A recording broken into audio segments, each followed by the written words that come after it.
The velocity of particle is zero eight t equal zero. तो question में लिखा हुआ है कि टी बराबर जीरो पर पार्टिकल रेस्ट पर है। Expression eight t equal zero must be zero. ऐसा कोई जरूरी नहीं है। क्यों? क्योंकि अगर पार्टिकल को मैं इनिशियली रेस्ट यानी इनिशियली रेस्ट से ड्रॉप करता हूं तो हम जानते हैं इस पर डाउनवर्ड एक्सलेशन जी लगता है। जी जो है जीरो नहीं है। तो इनिशियल अगर वेलोसिटी जीरो है इसका मतलब ये नहीं हुआ कि एक्सलेशन जीरो होगा। एक्सलेशन जो है जीरो हो भी सकता है और नहीं भी हो सकता है। Acceleration at t equal to zero must be zero, ये आपका गलत है। Acceleration at t equal to zero may be zero, हाँ मे हो सकता है। If expression is zero for t बराबर जीरो से टी बराबर 10 सेकेंड, तो अगर एक्सप्रेशन जीरो है, टाइम इंटरवल है टी बराबर जीरो से टी बराबर 10 सेकेंड और इनिशियल वेलोसिटी हमारी जीरो है ही, तो हम जानते हैं वेलोसिटी जो है वो जीरो ही रहेगी। तो speed is also zero in this interval, बिल्कुल सही है। If the speed is zero from t बराबर जीरो से टी बराबर 10 सेकेंड, तो स्पीड जीरो ही है। Then acceleration is also zero, बिल्कुल सही है। अब स्पीड जीरो है तो एक्सलेशन भी जीरो ही होगा। तो आंसर इसका बी, सी एंड डी हो जाएगा।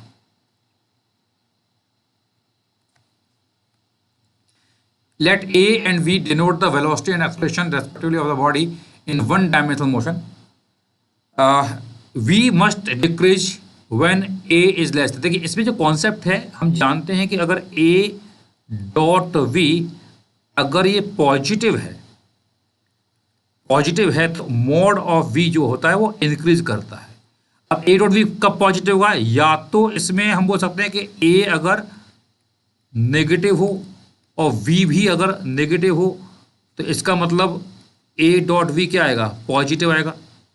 और या A अगर पॉजिटिव हो और V अगर पॉजिटिव हो तो भी A डॉट V पॉजिटिव ही आएगा, है ना, ये हम बोल सकते हैं। तो mode of V must decrease if A is negative. तो अगर A नेगेटिव है और V भी नेगेटिव है तो स्पीड क्या होगा?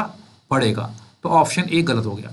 Speed must increase when A is positive. तो अगर ए पॉजिटिव है तो स्पीड डिक्रीज इंक्रीज करेगा, कोई जरूरी नहीं। अगर ए वी जो है नेगेटिव हो जाएगा तो ये डिक्रीज करेगा, तो ये भी गलत है। Speed will increase when both a and v are negative, यानी अगर ए भी नेगेटिव है वी नेगेटिव है तो ए डॉट वी पॉजिटिव होगा तो स्पीड क्या होगा? बढ़ेगा, सही है। Speed will decrease if v is negative and a is positive. तो हम जानते हैं कि यहाँ पर ए डॉट वी अगर नेगेटिव होता है तो मोड ऑफ वी जो होता है ये डिक्रीज करेगा। तो ऑप्शन डी भी यहां पर सही ही ऑप्शन है।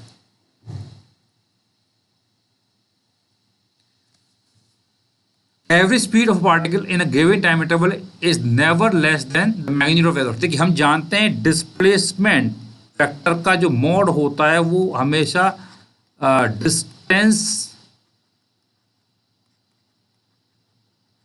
ट्रैवल्ड से या तो छोटा होता है बड़ा होता है। इसी तरह से एवरेज वेलोसिटी की बात करेंगे, उसका मॉड जो होगा एवरेज स्पीड से छोटा या बराबर होगा। तो लिखा है यहाँ पे average speed of particle in a given time interval is never less than the magnitude of average velocity. बिल्कुल सही है। तो ये कभी भी एवरेज वेलोसिटी से छोटी नहीं होगी, या तो बराबर होगी या उससे बड़ी होगी। तो ऑप्शन ए इज करेक्ट।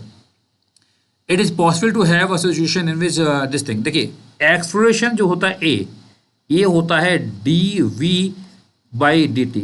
तो क्वेश्चन बोल रहा है इसका जो मॉड है यानी एक्सप्लोरेशन का मॉड, ये बोल रहा है जीरो नहीं है। और ये d mod of v by d t इसको बोलते हैं हम ए टी, टेंजेंशियल एक्सलेशन। तो यहाँ बोल रहा है ए टी जीरो, तो हो सकता है अगर ए टी जीरो है तो हम जानते हैं ए जो होता है ये होता है ए सी प्लस ए टी। तो अगर ए टी जीरो हो भी जाएगा तो भी हम जानते हैं ए जो है वो ए सी के बराबर हो जाएगा, तो ए जीरो नहीं होगा। तो लिखा it is possible to have situation in which mod of d v vector by d t zero not equal to zero, but this is zero, definitely it is possible.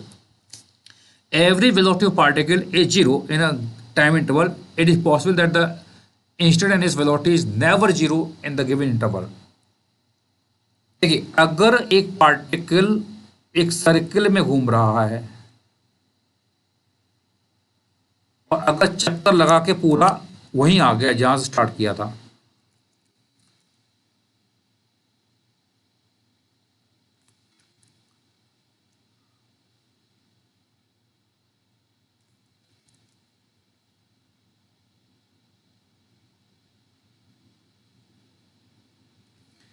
यहाँ पर अगर पार्टिकल स्टार्ट यहाँ से किया और ये चक्कर लगा के वहीं आ गया, जिस पॉइंट से स्टार्ट किया था वहीं अगर पहुंच चुका है, तो हम जानते हैं आपका डिस्प्लेसमेंट है zero.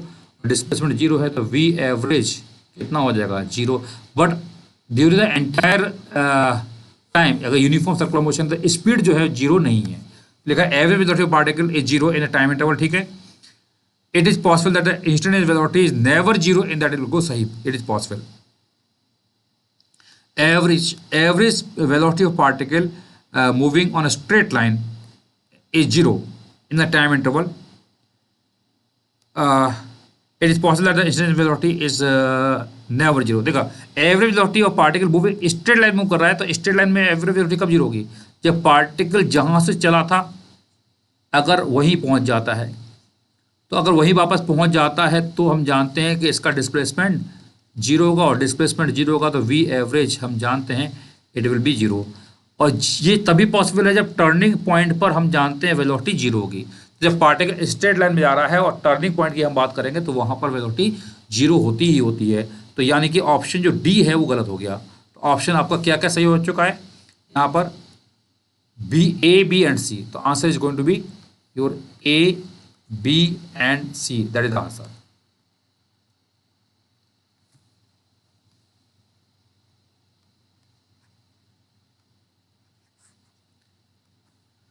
Displacement x of particle depends on, तो यहाँ पर एक्स आपको दिया है A T square minus B T Q. तो particle will return to its starting point निकालना है। तो वापस कब आएगा, इसको जीरो करेंगे तो यहाँ पर देखिए ये टी स्क्वायर कॉमन आएगा, तो ए माइनस बी टी, इसको जीरो किया तो यहाँ से टी की वैल्यू या तो जीरो आएगी या ए बाई बी आएगी। तो टी बराबर ए बाई बी, टी बराबर ए बाई बी पर ये पार्टिकल क्या होगा, it will return to its initial point. तो ऑप्शन ए सही है, the particle will return to its starting point after time a by b. The particle will come to rest after time this thing.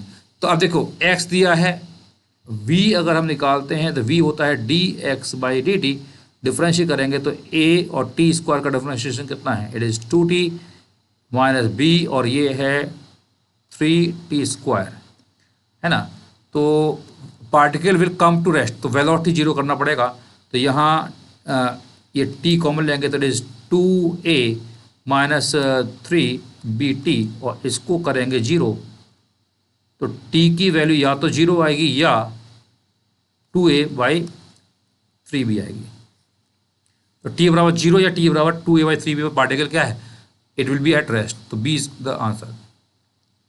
The initial velocity of particle was zero, but its initial acceleration was zero. तो acceleration अगर निकालते हैं तो A है dv by dt, तो इसको हम differentiate करेंगे तो कितना आएगा, इट इज़ 2a और t का डिफ्रेंशिएशन 1 माइनस 3b और t स्क्वायर का डिफ्रेंशिएशन है 2t। तो ये देखा initial velocity of particle was zero but initial acceleration is not zero. तो यहाँ पे t बराबर जीरो पर अगर हम निकालेंगे तो ऊपर रखेंगे तो वेलोसिटी तो जीरो है बट एक्सेलरेशन निकालेंगे it is nothing but 2a। तो इसको चलो मैं a1 बोल देता हूँ कि a ऑलरेडी हम यूज कर चुके हैं। तो a1 बराबर 2a, तो एक्सेलरेशन जो है जीरो नहीं है। तो initial velocity of the particle zero, बिल्कुल सही है, बट एक्सेलरेशन जीरो नहीं है। Net force will act on the particle, no net force will act on the particle at t equal to. तो हम जानते हैं कि यहाँ पर एफ नेट जो होता है वो होता है m इंटू ए, और m इंटू ए कितना है ऊपर हम निकाल चुके हैं, it is 2a minus 6bt है ना, ये ऊपर निकाल चुके हैं। ये जीरो करना है, तो ये कब जीरो होगा, जब t बराबर a बाई 3b होगा। तो t बराबर a बाई 3b पर ये जीरो होगा, तो d is going to be the answer. तो आंसर रहेगा a b c d, चारों ऑप्शन यहाँ पर सही होंगे।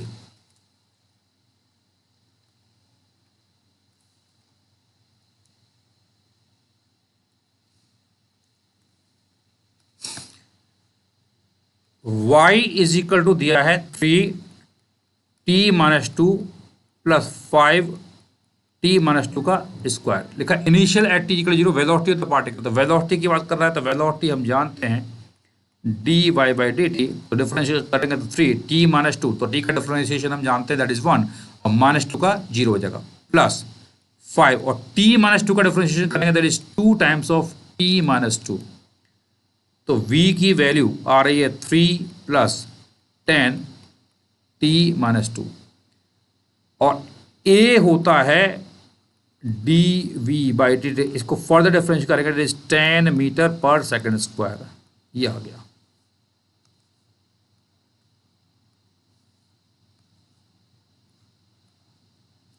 तो यहां पर लिखा है initial velocity of the particle is this. तो t बराबर 0 पर अगर हम वेलोसिटी निकालेंगे तो t बराबर 0 रखेंगे दैट इज 3 + 10 और यहाँ है -2। तो ये 10 इंटू -2 दैट इज -20 और +3 करेंगे दैट इज -17 मीटर पर सेकेंड। तो इनिशियल वेलोसिटी, ये तो हमारा ऑप्शन गलत हो गया। एक्सलेरेशन ऑफ पार्टिकल, तो t बराबर 0 पर अगर मैं एक्सलेरेशन की बात करता हूँ तो एक्सलेरेशन तो हमारा यहाँ पर 10 मीटर पर सेकंड स्क्वायर होगा। तो ये ऑप्शन भी गलत हो गया। Particle is at origin, third t बराबर 2 सेकंड इसमें रखिए। तो t बराबर 2 सेकंड रखेंगे तो y की वैल्यू देखिए यहाँ पर t-2 -2 0, ये भी 2 -2 0, तो y 0 बिल्कुल सही है। तो ऑप्शन सी सही है। The particle is at origin at t = 2 second, सही है।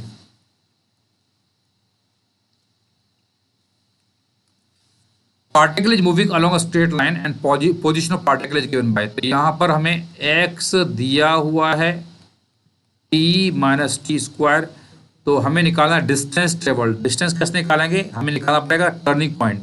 टर्निंग पॉइंट पे वेलोसिटी होती है 0, तो v होता है dx/dt। तो इट इज 1 - 2t। इसको 0 करिए तो यहाँ से t आ रहा है। t कितना आ रहा है, 1/2 सेकेंड।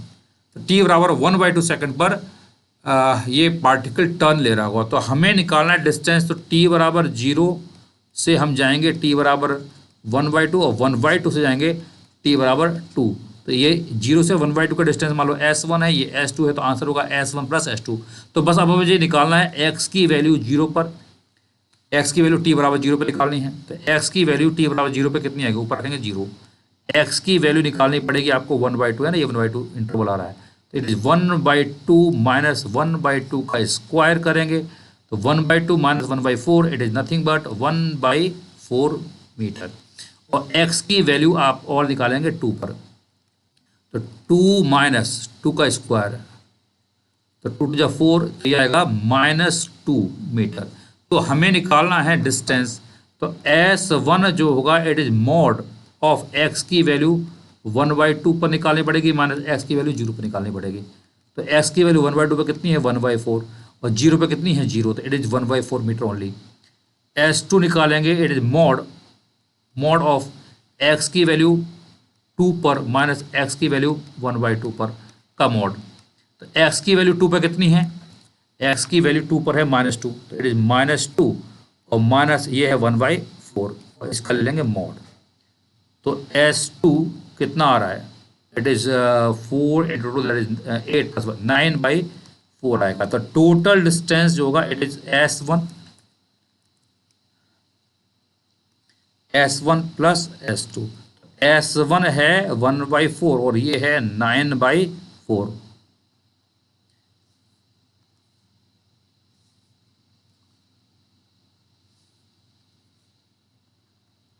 ये आ गया 10/4, it is nothing but 2.5 metre. तो B is going to be the answer of this question.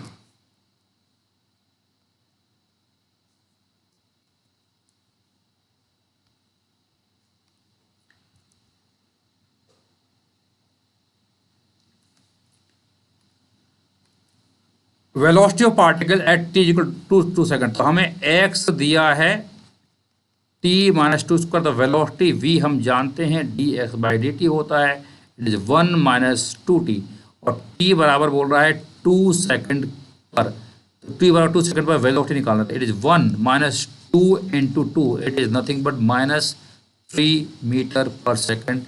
तो A is going to be the answer of this question.